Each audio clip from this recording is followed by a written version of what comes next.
Hi there, everyone, and welcome to this latest Premier Sports Network webinar. It is great to see you as always. My name is Adam Leventhal, broadcaster and journalist for The Athletic, and today's webinar is entitled The Duty of Care That Esports Has to Its Athletes and Global Audience. You can see four wonderful faces alongside me, and I'm going to allow those people to introduce themselves, and I will start with Sari. Take it away, Sari.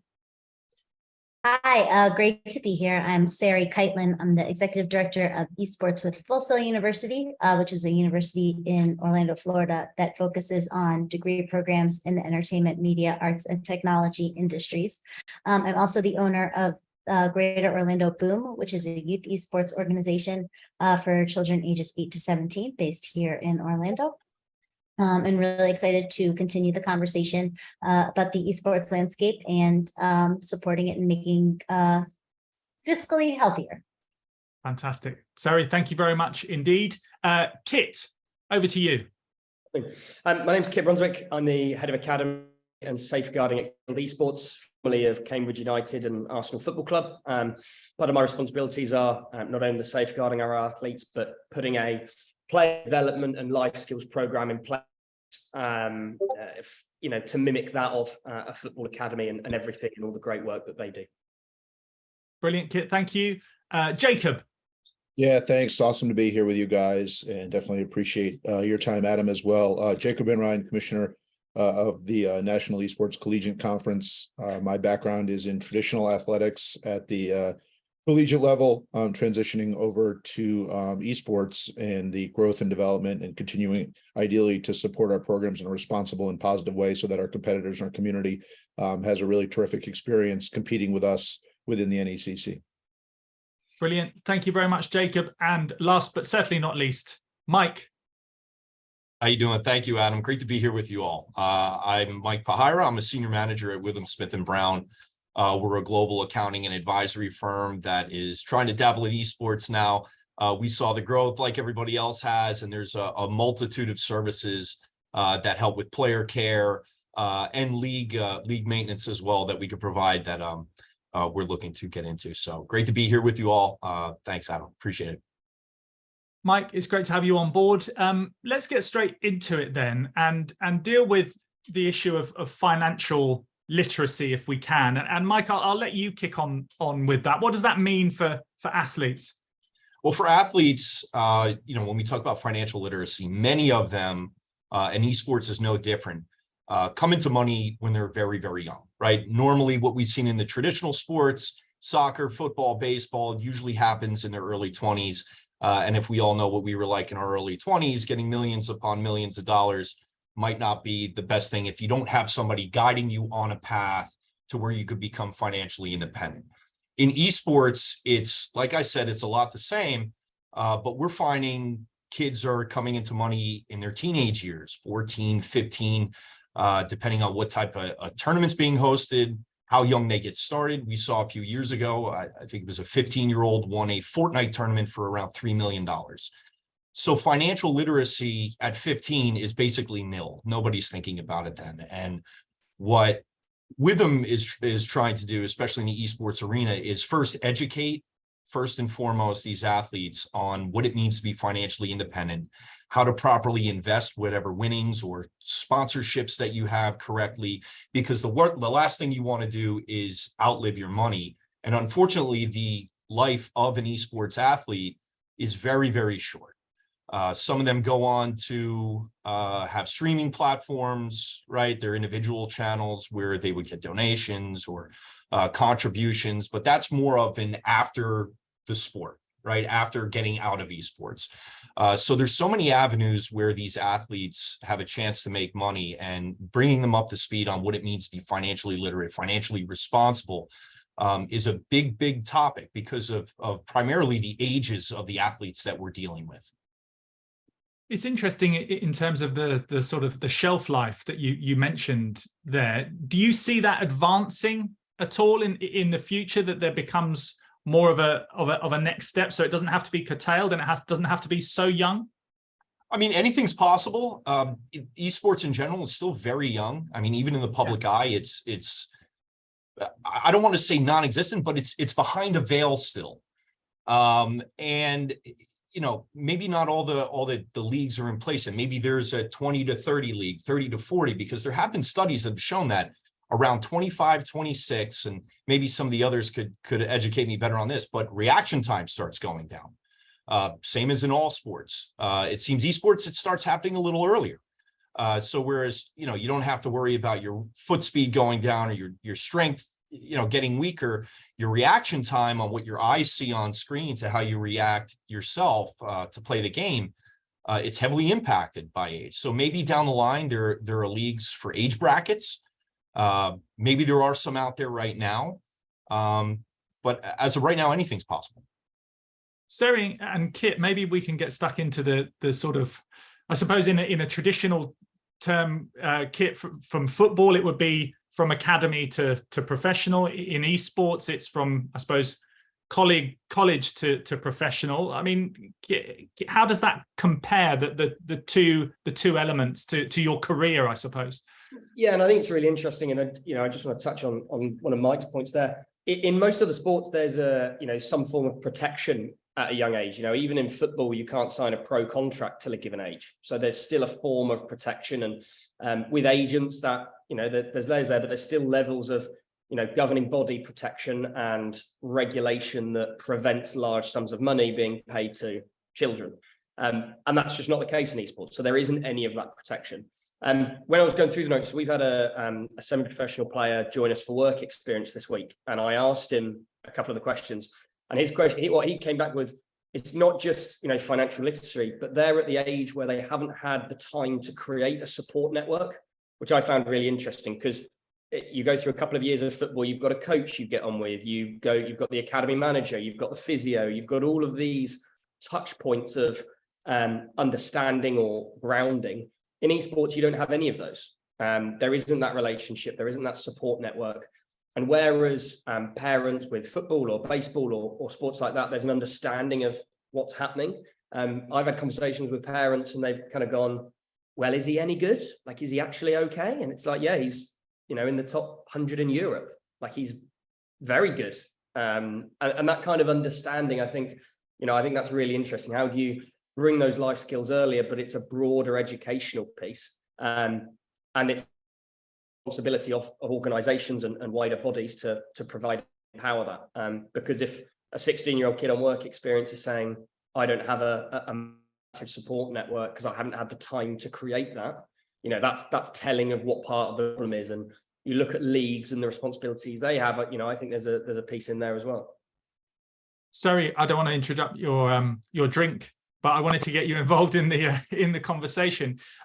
What's your sort of take? I mean, maybe you want to pick up something that Mike said, or maybe Kit, but in terms of the pathway from college into pro esports, how does it sort of look for you, and how is it in a healthy state at the moment? Sure. So to me, kind of when I look at the college esports, pro esports, I look at them as two independent industries, quite frankly, because there are so many paths that you take to the pro scene. And yes, there are some that are taking that path through college, but for the majority, they are not. They're going around, they're going in an alternate direction. And the competition aspects and levels are different. And the way each pro team, pro game is structured is different, same as it pertains to collegiate. So every aspect is kind of coming in from a different perspective.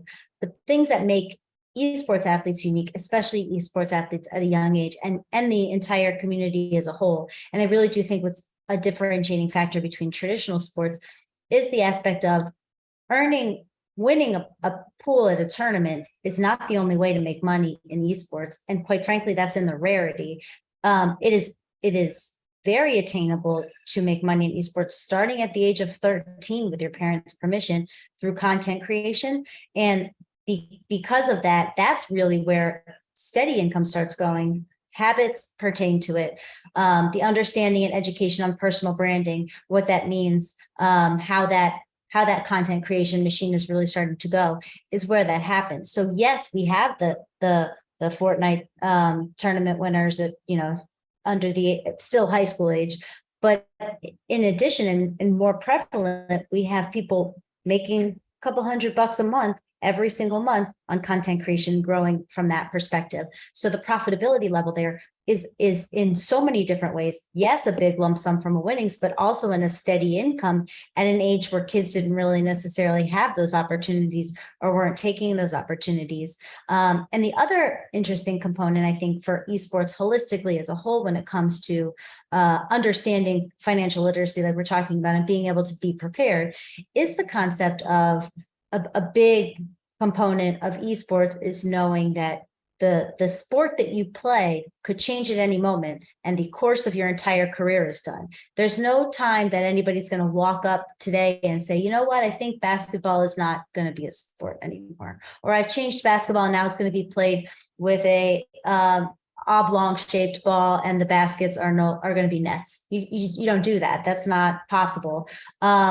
When IP is involved with exactly how they're competing, things like patch notes and things like changes to a game mid-game can change the course of the entire competitive scene. And we have seen competition in gameplay come and go for various titles based on how the new version of the game releases, or based on what that conversation looks like.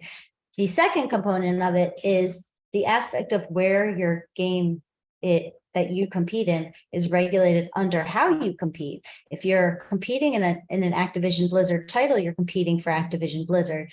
There are amateur scenes that can do things in different components, but that can change at any moment. There was an entire scene of Call of Duty that had national championships, world titles that were competing. There are these pro players, until all of a sudden at the end of the year it said, and this doesn't exist anymore because we're going to own them through the publisher. And so there's an added element of needing that level of security with the income that you're making, whether it's through content creation or through winnings, because you don't have direct control over your future. Keeping yourself healthy, making sure you stay in shape, and being committed to your sport is not enough when you don't own the pathway that you're on. And so really understanding how to leverage what you've built and what you've done for those future potential opportunities, whether it's in continued content creation, coaching, anything from that regards, is even more important to me. For people that aren't au fait, that are watching this webinar, Jacob, if you could just give us a little bit of a, I don't know, almost like an elevator pitch in how the contracts work in esports, and then maybe pick up on what Sari was saying there in terms of your earning potential as it sort of grades up. I know it's a big question to ask, but if you could lay that down, that would be great. Yeah, and I'm glad that Sari introduced that concept, quite frankly, of the differentiation between traditional sport and esport. The thing that, as someone who operates a multi-title league, we sort of hold our breath, right? That we have the permissions, we work with the publishers to make sure that we have their blessing and we have their support to offer that title. But at any time, somebody could come in and say this is an exclusive contract, and that's it's not like basketball, right? Nobody owns basketball. To that example, well, somebody owns Valorant, somebody owns Rocket League in those type titles. So that's the reality of the situation for us on a daily basis, is working with the publisher to ensure we have their support. Now, as we've grown, it's been good because there's value to the point of schools and people playing the title. They want people playing their game because, to Sari's point, put something down and something else, it grows in popularity. We've seen League of Legends drip and go down a little bit compared to Valorant's rise in popularity over the last handful of years in the collegiate space. So, in terms of working that, I'm glad she introduced that concept because that's a very important one. It is not, we're talking about NBA players and soccer players and whatever that have devoted their whole life to that. Well, you can devote your window or a window of time to being as good as you can in Rocket League, and 3 or 4 years from now, you can transition over to another title or something of that nature. So I think that's a little bit unique about the space. And the final thing I would say in terms of those relationships with the IPs and the publishers and the organizations that produce and manufacture the titles is, ensuring that you are meeting their guidelines and making sure that it's a healthy relationship and one that is a win-win to support and promote it in such a way that makes sense, that it's controlled, that it's positive and healthy. And that you're showing them, hey, there's a value to having our community compete and offer that title, and ideally vice versa. Thank you very much for that, Mike. I wanted to come back to you because it's important in wherever you are, whatever you're doing, that you've got trusted advisors alongside you to give you that all important advice. How important is it in an ever-changing world like esports to have those advisors alongside you?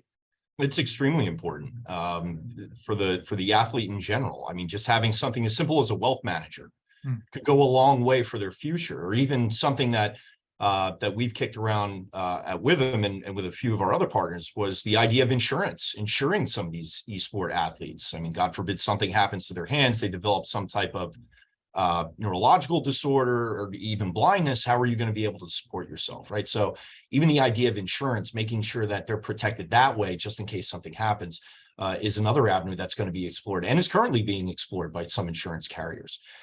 Having that team around you goes a long way, especially at an age where you don't know much about financial literacy and protecting yourself, protecting your family. So having that circle around you is paramount. Do any of the other guys on the call, thank you for that, Mike, on the point of having people alongside you and not thinking that you know all the answers? I suppose in esports it's very much confidence, it's bombastic, it's look at me, here I go, but you're going to be building a career and maybe building your wealth for the rest of your life. Are there any sort of case studies, examples that any of you guys would want to jump in on in terms of having trusted advisors alongside you? Well, Withum has a case study on financial literacy that our wealth management division has sent out, and it applies to esports. It applies to a lot of industries.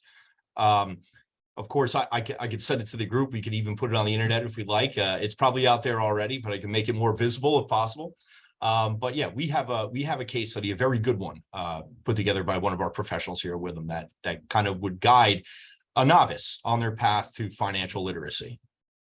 And I suppose it's almost having that fail safe that if adversity hits, then you are prepared, because as it's been mentioned, I mean, Sari was saying there, and Jacob as well, that it's not always going to go to plan.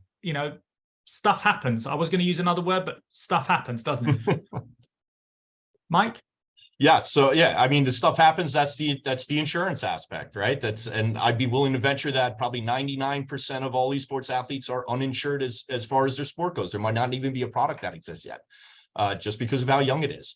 But having that team around you and guiding you on that path goes a long way. And having it earlier in your career as opposed to later on is going to be huge in terms of how well you save, how well your money appreciates, whether you can weather the storm of a down market. Say, like Sari says, if there's a change in one of the games that you play and you might have to recalibrate.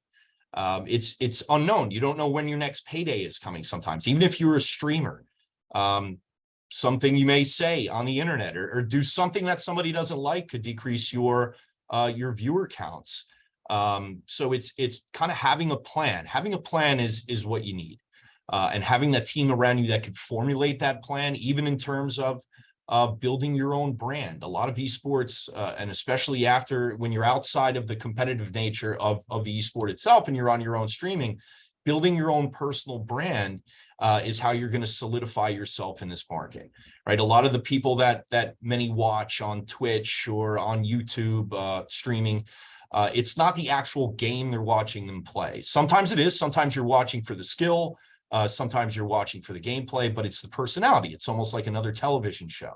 So building your brand, learning how to speak to people, in front of people, how to almost learn how to be a broadcaster is important. But having the team around you to guide you on that path is paramount.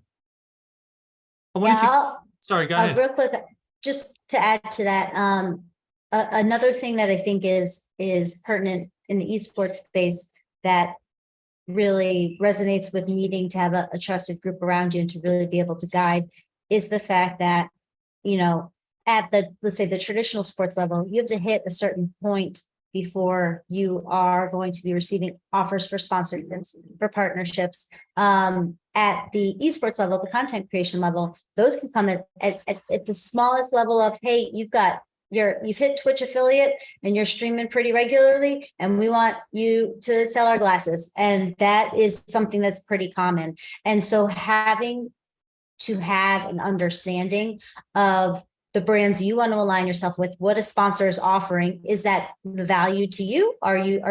Is this a true sponsorship? Is this a true partnership? Is the valuation there on what it is that you're able to provide? Those things are happening at an earlier point in your career than they would at pretty much anything else that would in regard to a personal sponsor, a celebrity, or a traditional athlete. And because of that, you have to understand that, yes, personal branding for who you're putting yourself out there, 100%, also who you're aligning yourself with and what brands you choose to start that conversation with.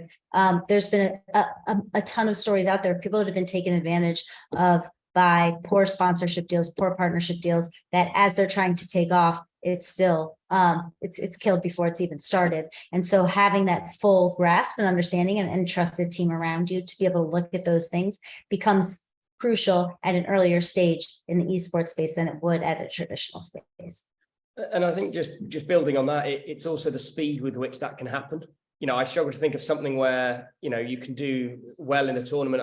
We've had a couple of players that have gone from 700 on Twitch to 3,500 in a month. Like it's just that kind of, and that's, you know, not a particularly, fantastic example, but the explosion with some players that it can be a good performance and their online following quadruples and they're getting emails and they're getting requests. And, you know, we've got players and just from a social side, when you look at how do you deal with getting 500 likes on it? I've never had 500 likes on a tweet, you know, so how does that, and they've gone from nothing to that. I really struggle to think of an example where there's so many cases of not overnight success, because it's not that, but I guess popularity, an overnight explosion of popularity. I can't think of anything else in the world but at that age. And Kit, if I could jump in too, what's so important, I think it's also important for the leagues and the colleges, like the NECC, Full Sail, you know, you all do such great jobs of educating your athletes, right? It all starts with education, right? And if it's happening at the league level, at the school level, you're already a couple steps ahead, right? Because you're getting kids when they're 18. Granted, you're not getting them when they're 13, 14, although I know here in the States, in New Jersey specifically, there's a Garden State Esports League for high school. So these high school athletes too, they're competing and some of them are earning big money on their own Twitch channels. If you could start at the high school level, starting to teach financial literacy and what to do if you get, like it said, 500 likes on a tweet, or you come into a sponsorship who's knocking on your door and they want you to partner with them. Having that education early on is going to go a long way because you won't be taken advantage of. You will have that circle of advisors starting with people you'd probably trust within the league. And then building off that to become financially literate as you grow older and you start, maybe your brand has built and you start making more money and more.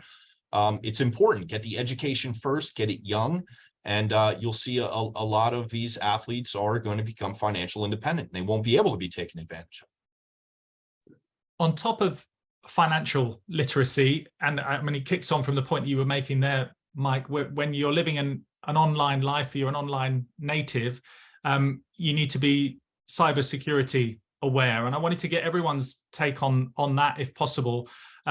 What jumps to top of mind for you, Jacob, when you think of cybersecurity? What's the most important thing to the whole esports community when it comes to that topic? Yeah, I think that's kind of an interesting one, Adam. For us, it's really more so about making sure that our competitors are who they say they are, and that verification of the player is really central to us. You know, we don't have, you know, it's very different than from a college perspective where you could hack into an online database of information or, you know, accounts or anything of that nature. Obviously, we don't want that to happen on our side, but for us, it's really more about ensuring the verification of the player, that when somebody logs in and says, hey, I am Steve Smith from X university, that's who I actually am. So since all of our competition, well, the majority, a significant majority of our competition is online, is ensuring that person who's who they say they are and they're represented as such. You know, when you play a soccer match, you can look out onto the pitch and say, that's the 11 players, I know who they are, right? Well, in this world, I could log in as Michael, I could log in as Sarah, anything like that. And if there's no camera, you know, verification in that way, even if there is, you can get around it and such. So that's become, as we've thought about the future and what we're doing here at the NECC, that's become central to our focus, is that ensuring the player and making sure of a compliance model that that person is representing themselves and they are competing as such. And again, that leads to, you know, making sure that they're competing at the right level, competing in the right title, all those things that is central. to a better experience for our community. And that's how we sort of view it. It's not as much to use a dirty word, a hacker situation, but it's just to ensure that a better experience for our community, and that people who are saying they represent themselves, they are who they say they are at this university on this team, that's who's competing on a weekly basis and is eligible for championships and prize money and things like that. Can I come to you on that topic? Yeah, I think the example I'd pull from is just at a more macro level. We had DreamHack summer this past weekend. We had athletes out there competing, and there was a cheater that leaked game codes. And there was an element of there was racism involved within that as well. And looking at the longevity of esports and doing what we love and everything like that, if I'm a sponsor and I'm looking in at that, then that affects how I view it. That affects how, when I'm seeing huge tournaments, 250 grand, prize pools, qualification to Gamers 8 in Saudi, when I'm seeing all of that and I'm seeing that they're, that from a security standpoint, cheaters are somehow getting into games, that affects the longevity of everything that we do. If I'm the one that's holding the purse strings and making decisions about games and tournaments and where do we go, and I'm seeing racism on a scale at an international event, that isn't something that cannot happen full stop. But that the longevity of our esports is affected by the ability to keep those people safe from a cyber standpoint, to ensure that doesn't happen, because it just can't sustain. It can't be sustained unless there is an element of cybersecurity in everything that we do. And on a player standpoint, the amount of times I have to log out of their discords on the computers is insane. It's almost like a weekly check I have to do, because there's almost a certain, I guess, blasé-ness about that. The younger generation that are playing that, they just don't log off. It's that, everything's linked. It's that's how they've always lived their lives. So, I joke about it, but I almost need to put 10 minutes in my diary every Thursday to log out of all their computers on a Wednesday. It's just like, I feel like I'm getting that off my chest there for the group, but I'm sure that's something that everyone can relate to in one form or another. It's good to share. It's good to share. Sorry, from your point of view on cybersecurity, what is your top priority? So the big thing, I think, that cybersecurity for this age in general is that your digital footprint is what's driving involvement within the entire esports effort. And as we know, these are starting at such a much younger age than really a lot of their other maybe digital integration to any sort of public persona that's out there. So it makes them not only susceptible to all of the other issues that we've had with youth being online and youth engaging with things that are not protected or secure, but it's almost amplified because the entire structure and the entire reason for the connectivity and where these exist is connecting with other gamers. And so you're completely open to what that world itself looks like. So there's definitely that element that starts throughout the entire scholastic space that I think everybody's going to have to always want to keep control over and a handle on to the best of our abilities. But the secondary component of it is to know that when it comes to hacking or when it comes to insecure networks or anything that you can leave, like especially like in your center that's susceptible to things, if your account with Riot is hacked, your career is over. If you can't, your entire gameplay structure is tied to this account that you have and this account that you built, and bans are taken very seriously. And if you earned a ranking that's going to get you levels at tournament competition play and something happens to that account and it is frozen or it is banned or it is kicked out, that is significantly impacts you. And being open and susceptible to playing places that don't have that level of security is going to open those doors even more and even further. Which once that happens, you're starting over. Yes, you petition to get it back, but let's be honest, you're starting over. And I think that is an added element that exists within your career within this landscape that a lot of folks are not necessarily understanding or getting an idea of or really being able to, I guess, see what's out there that ties so heavily to what they're doing. Sorry, mentioned there, Mike, about Riot and being hacked, and obviously there's been high profile examples of late over the last 6 I mean, every month, but over the last 6 months in particular.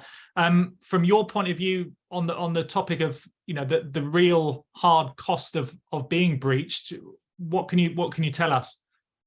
Well, there's a lot.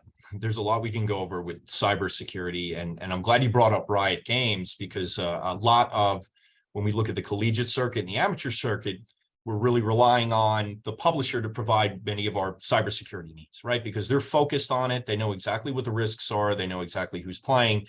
And Riot, although they didn't really breach any personal info, they stole source code from the company, right? And then they held it for ransom. Riot said no, and you know, the rest is history. But cybersecurity, from what we're seeing at the amateur level and the college level, where esports is really seeming to boom, cybersecurity for universities is ranked dead last. It's not on anybody's mind. It's usually not on anybody's mind in professional business to begin with. But it's not at the forefront, probably mainly because, in my opinion, it's growing so fast. It's hard to kind of to keep that in the front of your head when you're trying to deliver player care, you're trying to schedule the games and the tournaments. It's hard to keep cybersecurity at the forefront. But for colleges mainly that are getting into this and now creating their own esports team, their varsity team, you are now opening up your university, which we know houses many, many social security numbers. You're opening up to another avenue for a breach. What does that look like in cost? I was speaking with one of our cyber professionals yesterday. Right off the bat, especially for your university, she's estimating somewhere around you're $1 million in already, because first of all, if there is a breach, you have to send out all notifications, and you're going to have to send notifications to probably every student that's at that university, depending on how pervasive that breach was. All right. Then you go through the whole remedy process, where from our cost standpoint at Withum, it goes up tenfold from what it would have cost you to put in preventative measures to make sure that doesn't happen. And what Sari was saying, which I'm glad she brought up from a player aspect, where if someone hacks Riot Games and you lose your account, you lose all the leveling and experience points you took to build up to that level, that again could go down the insurance aspect, where maybe in the future, we don't see it right now, but in the future, maybe there is a rider for something where if you've gotten hacked from the publisher and you essentially lose your entire career, it's something to consider. And also, there is massive esports gambling going on in the States. We're talking billions of dollars being wagered on the industry annually.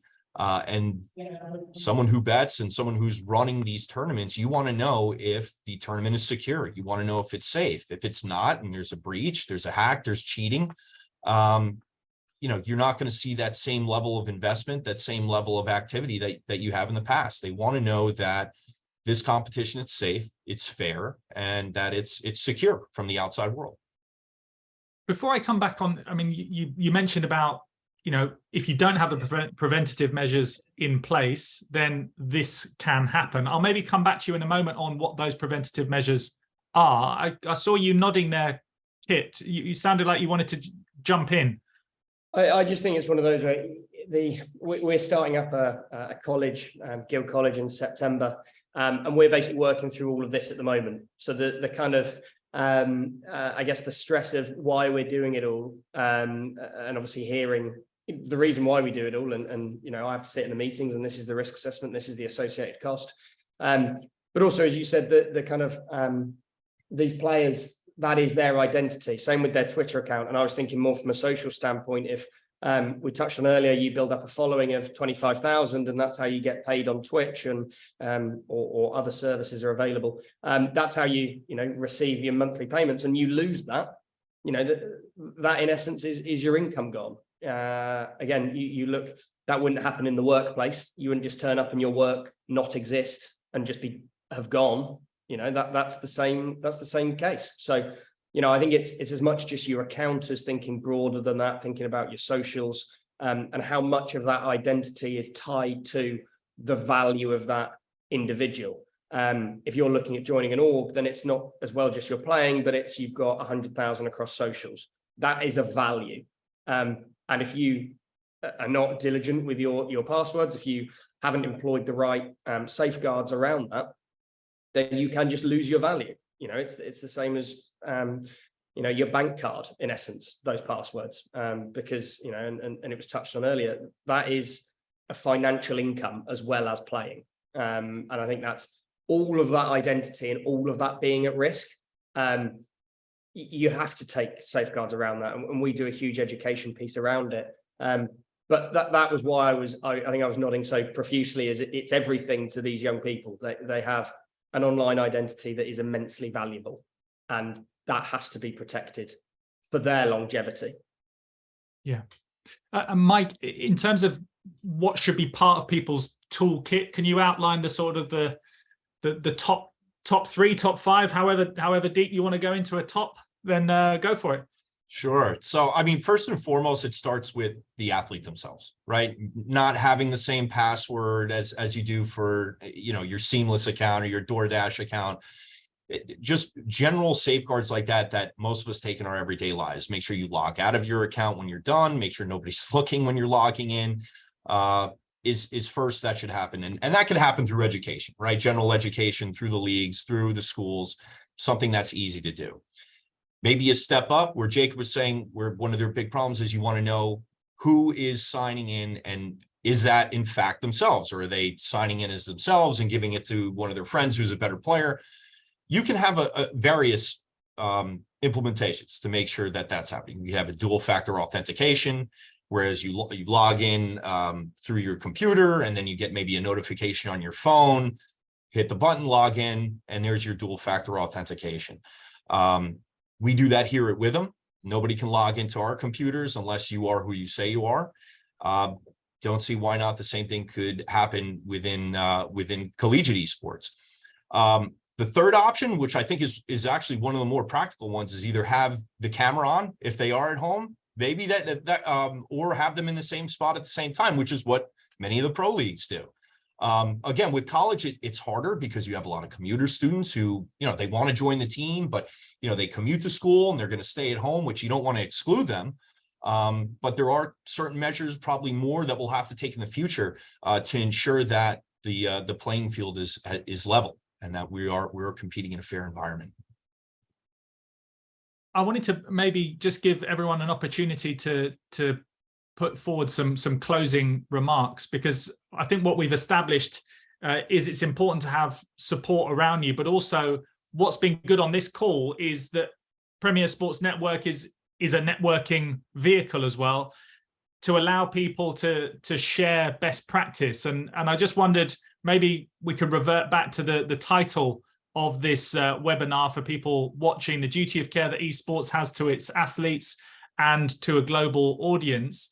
A final word from you, maybe Jacob, on the top things that you think are priorities for people to take away. Yeah, I'm glad you started with me, because I'm not sure I would have too much to add after somebody stole mine. I think it boils down to, especially the space that I work in, is education. I think that Michael just spoke to. I think everybody spoke to it in a different touch point, in a different way of making sure that people know. I think Kit said it really well. Like, this generation has lived in this world where everything is out there, for better or worse. I mean, we can debate the merits of that, but I think we have to make sure that there is an educational component of the risks that could come along with some of these behaviors. Now, I'm not going to judge, I'm not going to say you got to have 15 different passwords. Michael, when you're saying that, I'm like rolling my eyes, because I know I got the same password for like 12 different things, and I know that's on me. But I think that ultimately it boils down to educating our community, educating this group to make sure that they know the risks, the rewards, and some of the things that are associated with these behaviors that they are taking, whether they know it or not. And I think that's very central to not just this conversation, but to the future of what's happening here to ensure safety, the responsibility we have to our community for, the sort of the health and well-being in many many concepts. It's we think about sort of the physical, the mental, but also that, that financial well-being as well, to ensure that those things are not being affected in a negative way. And I think it starts with education at our side. Sorry, do you want to go ahead? Sure. I think the big thing is understanding that the esports landscape is still really in development. And it has a lot of pivots that are happening daily. And so an investment into being a part of the esports industry, whether it's through partnership, whether it's as an athlete, whether it's as a content creator, team owner, requires a continued investment in learning every day.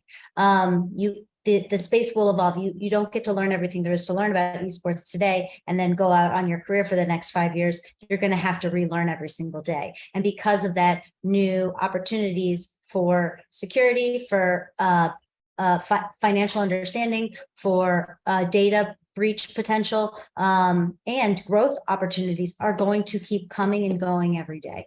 And the important thing to know is that this is an exciting space. And so there are a lot of folks really trying to enter the space. And the ones that are successful are the ones with a commitment to infrastructure. So understanding that they're here to lay groundwork and build with this industry, like all main players in this space are doing, those are the ones that will be here through the ups and the downs, that will have the correct investment in their players and their athletes and their teams, are the ones that are committed to and focused on that infrastructure. The ones that are coming out of nowhere and leaving very quickly without an understanding are where we're seeing a lot of these holes that we end up eventually having to plug with solid infrastructure. But I would encourage a commitment to understanding what's necessary in regards to infrastructure and to relearning that space, a commitment to relearning every day. Quick final word from you, Kit. Yeah, I think, without kind of harping on, and, for me, it's education. It always is education, but that's not just of players, that's also of staff and people in the industry. And the reason I touch on that is that one of the big bits we focus on is transparency. If something isn't at the level we expect, then we will tell you something isn't at the level we expect. But in the same way, if we're not at the level that a player expects, they should feel comfortable raising that to us. And that duty of care that we have means, not putting all these young people on a pedestal where nothing wrong ever happens in their life. I'm very proud that we've got players that have earned hundreds of thousands of pounds that come in and help with our community outreach projects and plug all the screens back in. And it's trying to ground. We all remember how invincible we felt at 16, 17, 18, now introduce £500,000 into the equation. And what does that do? So, I think what I'm very, very passionate about is you have to introduce, and it's archaic now, but, academy players clean the boots of pro players in the 90s and early 2000s, and that kind of grounding and that kind of responsibility to introduce that to these players, to then surround them with the support network of people that if something isn't good, they tell them it's not good. We can't continue to prop up and tell these young people everything's fine and they don't have to do this or they don't have to do that. That's not life. And I think there's then that shock when a sponsor later on, or there is a request. There's always someone bigger. There's always someone you have to answer to, whoever you are. And ensuring that players are aware of that and staff are, aware that you can have those conversations with young people of what you expect of them in the right way. That is the right thing to do. Avoiding those conversations means you push that problem down the line. And when that does come, when that conversation does happen, then you're not caring for that young person. And I think the more we can take from traditional sport, and I speak, very passionately about my time at Cambridge and Arsenal, those lessons and those coaches and all of those years of experience. Esports is so young, and we need to take as many of those lessons as possible into what we do, but also take the best bits of what we already do. I'm not saying esports is behind. I'm saying that some of the things we do are fantastic, but you have to look at traditional sport and take lessons from that with how do we review things? How do player review processes work? What are the safeguarding bits? What are working rights regulations? The list goes on. So, for me, it's education, but it's understanding our duty of care. If something's not at the level, you have to be able to say that. Otherwise, you're raising a whole bunch of esports athletes that at some point will answer to someone. And at that point, it isn't the best thing for them. And Mike, a final word from you to try and sort of solve, or at least be on top of some of the issues that Kit has mentioned there.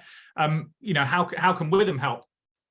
Well, Withum, mainly from a player care standpoint, right? Because mainly everything we've spoken about today, whether it be cybersecurity, wealth management, insurance, it all centers around player care, right? Because the athlete should be first and foremost, no matter what aspect we're talking about with esports, right? Withum, in terms of wealth management, we advise thousands of people as to how to handle their money, how to not outlive their money, what to do if they come in with money. We have insurance brokers, lawyers, anybody you can think of that could assist the player, assist the athlete to reaching the financial independence of where they want to go. right? But player care should be first and foremost with all this. From cybersecurity, we could work with leagues. We could work with those putting on these tournaments to ensure that the environment's safe. Because again, first and foremost, we want to make sure that the players, the athletes are protected from anybody who might be trying to hack in and upset their careers, upset the tournament, or upset the integrity of the game. So really, no matter what we've spoken about today, it all centers around player care. And that's something Withum's committed to, whether it be if you need your tax returns done, or you need help getting financially independent, or even if you go so far to start your own league and you need some financing, and an audit comes with that financing, right? We have all the traditional services as well. But ultimately, no matter what service we perform, it all comes back to the player. It comes back to the client, the individual, because that's what is most important, because they're the ones who are driving this industry. Mike, brilliant. Thank you very much indeed. Kit, Sari, Jacob as well. Really appreciate your thoughts. And I hope that everyone watching has taken away some pearls of wisdom from this. And as we always do on the Premier Sports Network webinars, if you want any further information from any of the guys that are featured on this webinar, do get in touch with Premier Sports Network and we'll be able to share the details for you. But thanks, Mike. Thanks, Jacob, Sari, and Kit. It's been brilliant. I'm Adam Leventhal. I'm signing off. Take care, everyone.